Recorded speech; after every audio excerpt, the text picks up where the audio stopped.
अभिवादन स्वीकार कीजिए ब्रजेश मिश्रा का। और आप देखना शुरू कर चुके हैं द डिबेट। बहनों भाइयों, उत्तर प्रदेश की राजनीति बहुत ही कॉम्प्लिकेटेड है, इतनी कि कई बार आपको लगता है कि आप एक्सपर्ट हैं, लेकिन अगले ही क्षण आप धराशायी हो जाते हैं जब आप समझ नहीं पाते हैं कि ये अचानक क्या हुआ।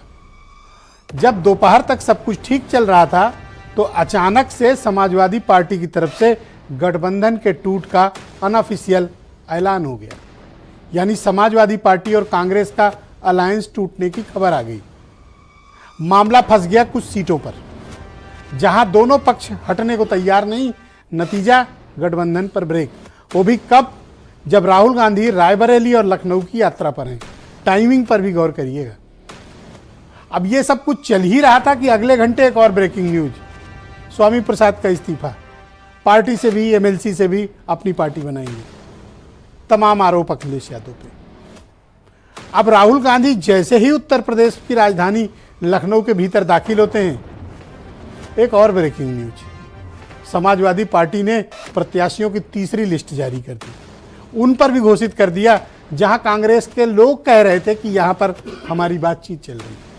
यानी अब गठबंधन की संभावनाएं लगभग खत्म हो चुकी हैं। दोनों पक्षों में संवादहीनता है, अविश्वास है, और इसके बीच अब ऐसा प्रतीत होता है कि बीजेपी जैसी बड़ी पॉलिटिकल पावर से अब बिखरा हुआ विपक्ष उत्तर प्रदेश में मुकाबिल होगा। आज की चर्चा इसी विषय पर। बहनों भाइयों, उत्तर प्रदेश की राजनीति हमें कई बार सिखाती है, कई बार सलाह भी देती है और कई बार दिशा भी देती है। वर्तमान समय में उत्तर प्रदेश की जो राजनीति है उसमें सत्ता पक्ष और प्रतिपक्ष दोनों की चाल, दोनों की रणनीति को समझने की आवश्यकता है। एक है वो जो जीतने के लिए किसी भी हद तक जाने को तैयार, जोश, जज्बा और जुनून। दूसरी तरफ अपोजिशन, अविश्वास, ट्रस्ट डेफिसिट, सीटों के बंटवारे पर अंतिम निर्णय न पहुंचना और एक दूसरे को संदेह की नजर से देखना और एक दूसरे की ज्यादा से ज्यादा सीटें अपने पाले में कर लेना। बीजेपी से बाद में लड़ेंगे, पहले आपस में ही लड़ गए। नतीजा क्या हुआ?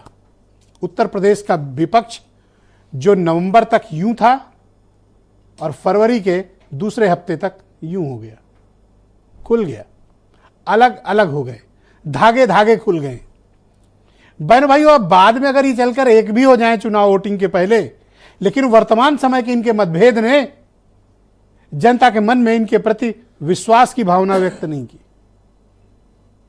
तब जब इनको इकट्ठा होकर लड़ने की जरूरत थी, तब अपने अपने राजनीतिक मकसदों से ये अलग हो गए और इसमें सभी विपक्ष जिम्मेदार है। जो कल तक ये दावा कर रहे थे कि भारतीय जनता पार्टी से लड़ना है, आज कुछ सीटों के लिए आपस में अलगाव कर लिए। आपने देखा होगा कि इसके पहले राष्ट्रीय लोकदल अलग हो चुका है, अब कांग्रेस के साथ सीटों का बंटवारा फंस गया। यह अहम भी हो सकता है और यह अहमियत भी हो सकती है, कुछ भी हो सकता है। लेकिन उत्तर प्रदेश का विपक्ष भारतीय जनता पार्टी जैसी बड़ी पॉलिटिकल पावर के सामने एक नहीं हो पाया उत्तर प्रदेश में। यह एक सत्य है। बीएसपी अकेले लड़ रही है, समाजवादी पार्टी अब तक 35 से ज्यादा सीट ऑफिशियली घोषित कर चुकी है, कांग्रेस अभी कोई ठिकाना नहीं, राष्ट्रीय लोकदल बीजेपी के साथ चला गया, ओम प्रकाश राजभर बीजेपी के साथ खड़े हैं। तो उत्तर प्रदेश में अपोजिशन के पास लड़ने की जो स्ट्रेंथ थी वो उनकी कमजोरी बन गई है। जिन मुद्दों पर उनका एकाधिकार था वो मुद्दे हाथ से छूट गए। जो सामाजिक जातीय समीकरण उनके पक्ष में था वो बिखर गया। आज के हालात पर राजनीति में कल क्या होगा वी डोंट नो, हम नहीं कह सकते कि कल क्या होगा, लेकिन हम आज की वर्तमान परिस्थिति की अगर चर्चा करें तो विपक्ष का यह बिखराव भारतीय जनता पार्टी को उत्तर प्रदेश में ताकत दे रहा है। भारतीय जनता पार्टी के खिलाफ जिन 55-60% वोट शेयर को इकट्ठा करने की प्रयास चल रहे थे, उन प्रयासों को बहुत गहरा धक्का लगा है। और बहन भाइयों, ये अभी से नहीं है। 5 राज्यों के जब असेंबली इलेक्शंस चल रहे थे उस वक्त से ये मतभेद सार्वजनिक हुए।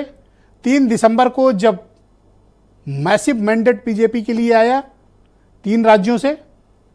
उसके पश्चात गठबंधन में भगदड़ मची और यही वो वक्त था कि बीजेपी ने पूरी ताकत से इनके किले पर अटैक किया और पूरे देश भर में अभियान चला के विपक्ष को कमजोर कर दिया। और विपक्ष के दलों में इन 5 राज्यों की हार ने पैनिक क्रिएट कर दिया।